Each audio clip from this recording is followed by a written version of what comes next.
David, first question here on the second row.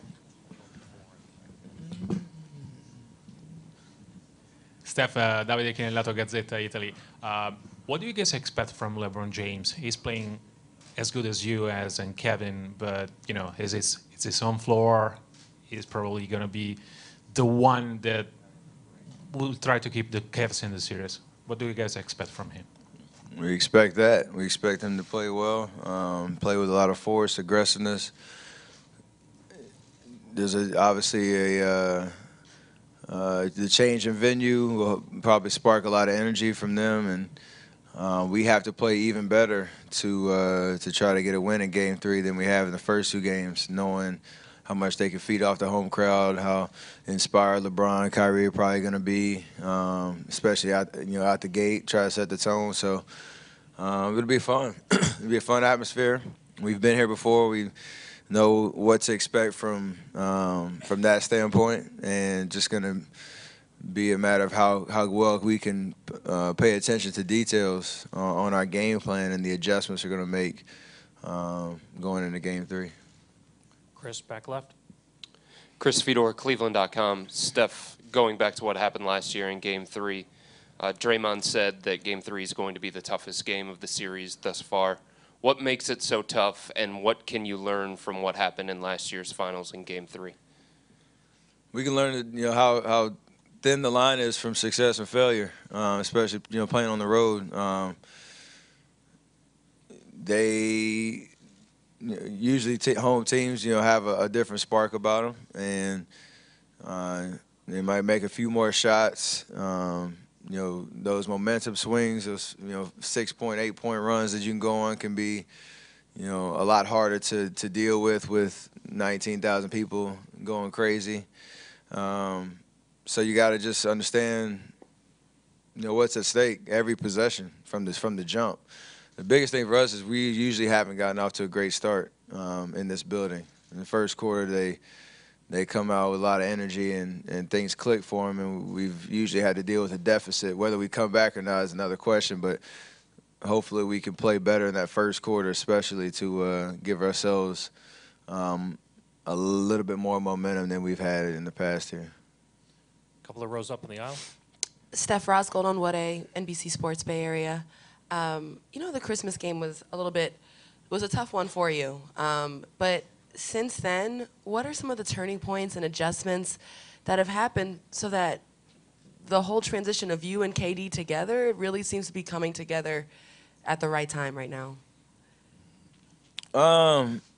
There's a lot of things, just obviously getting more comfortable with each other as time goes on, but just simplifying things, really. Understanding that not just me and KD, but Clay, Draymond, we all can just be ourselves and just play our game and not have to overthink or overcomplicate anything, really. We all bring a little something different to the table, and the pieces of that puzzle fit really well. And so when we're all locked in and focused and playing aggressive, knowing that if whoever has the ball, make a play, just try to keep it simple. Something good is going to happen. You're going to either make a play for yourself or for somebody else. So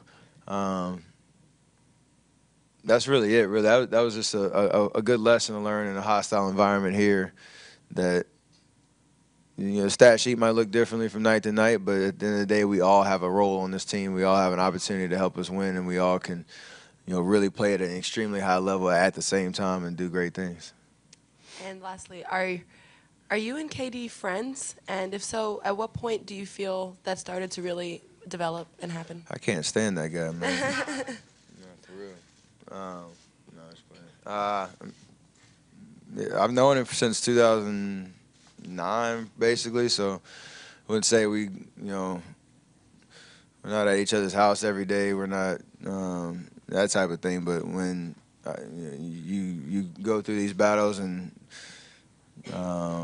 from October till now, I definitely feel like I know him a lot better than I did, and that'll hopefully continue as we hopefully go forward in our careers. But he's a great dude. He has a great sense of humor. I feel like I'm like a dating show right now. He's a great dude, I really like being around him, and hopefully that continues. Tim and Marcus before Tim Kawakami, American News. Steph, your team's never been shy about chasing history, particularly last year with 73. Do you allow yourself, even quietly, to say what 16-0 could mean historically for you? Nah, because we're not. We have a huge hurdle to get over tomorrow.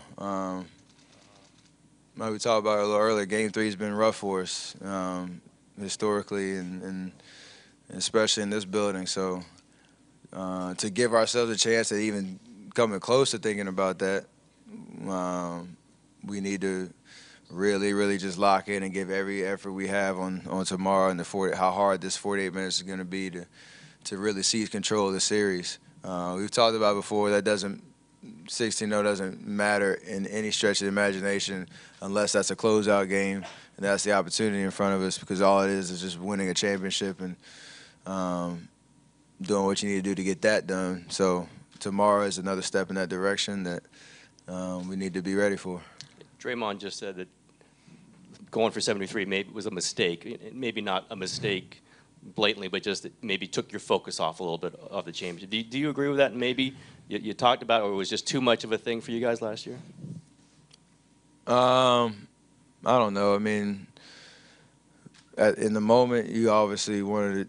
That was a decision we had talked about and we had discussed as a group and answered questions from the media pretty much from January on about that being a possibility. So I don't know if there maybe have been a little bit of a mental fatigue when it comes to just how much it took to get that 73 done and then having to restart and go through the playoffs. But I honestly, I wouldn't regret those decisions at all. We were well known we were one game away from winning a championship. So you can I don't think you can second guess that much. But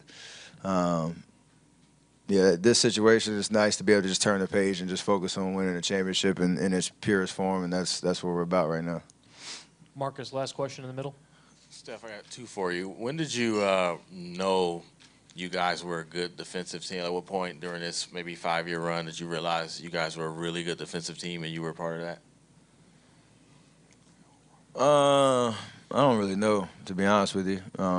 It was talked about and it's well known if you want to win a championship it might not have to be the best trait about you, but it needs to be top 5, top 10 in the league for you to actually have a chance of being competitive in a championship kind of situation. You can't just try to outscore people all the time.